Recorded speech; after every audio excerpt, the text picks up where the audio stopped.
Hi, I'm raeneshaaa and I'll be talking about after JFK shooting. The staff at Parkland Hospital Trauma Room 1 who treated Kennedy observed that his condition was moribund, meaning that he had no chance of survival upon arriving at the hospital. Dr. George Berkeley, the president's personal physician, stated that a gunshot wound to the skull was the cause of death. Dr. Berkeley signed President Kennedy's death certificate. Lyndon B. Johnson is sworn in as U.S. President aboard Air Force One in Dallas. At 1 p.m., after all heart activity had ceased and after Father Oscar had administered the last rites, the president was pronounced dead.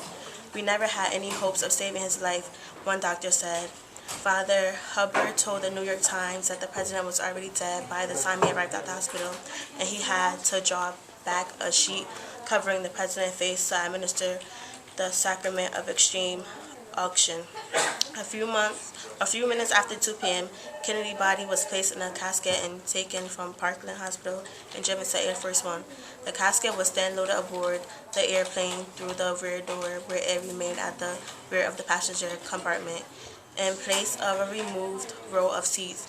The body was removed before a forensic examination could be conducted by the Dallas County coroner who had jurisdiction.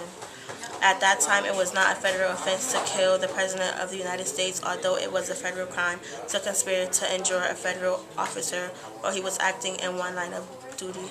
However, Lyndon Johnson, who became president upon Kennedy's death and had been riding 2 cars behind Kennedy in the motorcade, refused to leave for Washington without Kennedy and his widow.